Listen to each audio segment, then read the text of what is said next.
है ना कि नहीं है? बनारस वासी तो शिव के गण, काशी वासी तो शिव के गण, और शिव के गणों की सेवा करने अर्धनारीश्वर है। क्या तैयारी है इस बार? तैयारी ये है कि अब चुनाव लड़ेंगे और हम हमारे हक की बात करेंगे, हमारे समाज के हक की बात करेंगे, है ना, जो आज तक हमारे समाज के बारे में सोचा नहीं गया। सरकार आई 10 वर्ष हुआ कि नहीं हुआ? हुआ ना? क्या आप लोगों ने सुना कि हमारे समाज के उत्थान के बारे में सोचा है? मैं आप पत्रकार भाइयों से, मेरे बच्चों से पूछती हूँ, मैं गलत बोल रही हूँ या सही हूँ? तो बस हम इसीलिए शंखनाद करेंगे कि हमारे समाज को मेन स्ट्रीम में लाने के लिए लोकसभा में और संसद में बैठ के हमारे समाज की हम बात कर सके, हमारे समाज की पीड़ा बता सके। आज भी हमारा समाज दयनीय स्थिति में चल रहा है, और मैं क्या, आप सब जानते हैं कि आज भी किन्नर समाज को भीख मांगना पड़ता है सड़कों पे। क्यों मांगना पड़ता है? मैं गलत बोल रही हूँ या सही बोल रही हूँ? आप बताइए सब, मैं गलत बोल रही हूँ? आज भी भीख मांगना पड़ता है हमारे किन्नर समाज को। आज भी कई किन्नर समाज प्रोस्टिट्यूशन करने पे मजबूर है। क्यों है मजबूर? मैं सरकार से पूछना चाहती हूँ। आज पूछता है हमारा किन्नर समाज।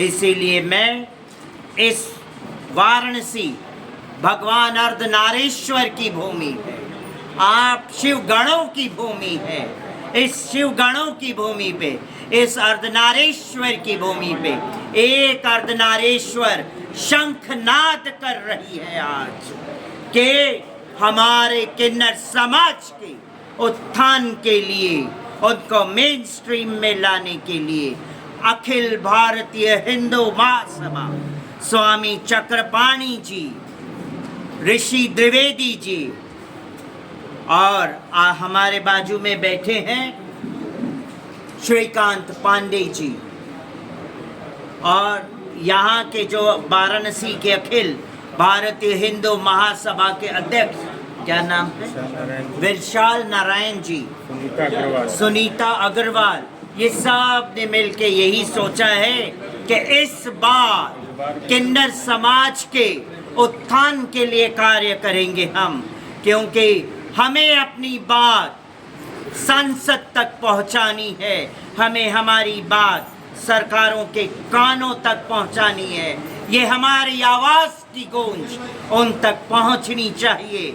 आज हमें खड़े होना पड़ रहा है, इसीलिए लोकसभा चुनाव, और वो भी नरेंद्र मोदी जी के अगेंस्ट में इसीलिए खड़ी हूँ कि मेरा किन्नर समाज आज भी भीख मांगना पड़ रहा है, आज भी अपने हक के लिए, आज भी अपने हक के लिए ये किन्नर आज भी भीख मांगने के लिए आज लोकसभा चुनाव में खड़ी हो रही है और हुंकार लगा रही है, और काशी वासियों से हाथ जोड़ के ये अर्धनारीश्वर, इस अर्धनारीश्वर की भूमि पे सबसे विनती करती है कि हमारे समाज के लिए आप सब आएं और आगे खड़े हों, एकजुट हों। सही कह रही हूँ ना श्रीकांत जी? वोट तो सर्व समाज से लेंगी आप,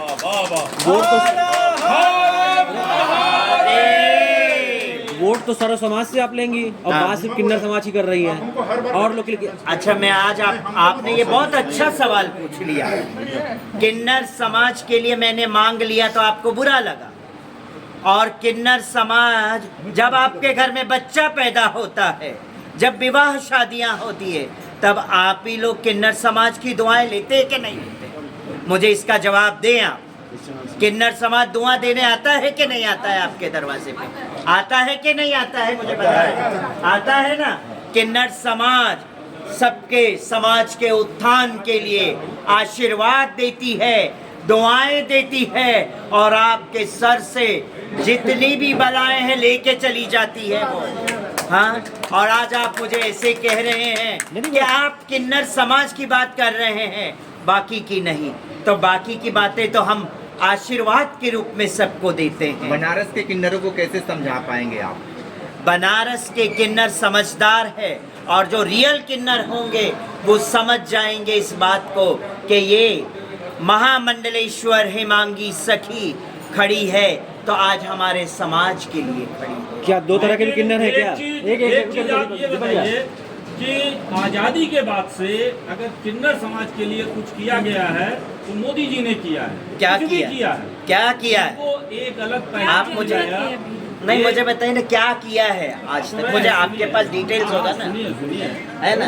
उन्होंने एक पहचान दिलाया, क्या? थर्ड जेंडर की पहचान दिलाई, मोदी और- सरकार ने दिलाया। मोदी जी ने दिलाई। अच्छा, मगर एक चीज़ है, थर्ड जेंडर की आप पहचान की बात करते हैं, रोजी रोटी की बात करते हैं किन्नर समाज की। किन्नर समाज कहाँ से रोजी रोटी चलाएगा अपना? आज भी आपने पहचान तो बोल दिया कि पहचान दिला दी मोदी जी ने, है ना, मगर किन्नर समाज आज भी भीख क्यों मांग रहा है? मोदी जी के राज्य में हमारे राजा के होते हुए भी राजा भूल बैठे हैं कि उनकी एक प्रजा थर्ड जेंडर भी है। हेमांगी जी, बनारस की विकास को आप किस रूप में देखते हैं? बनारस के विकास, बनारस का विकास, अब आप बनारस वासी ही जानते हैं कि बनारस का विकास कैसे है। हमारे श्रीकांत पांडे जी यहाँ बैठे हैं, बनारस के विकास के बारे में बताएंगे कि आप सब लोग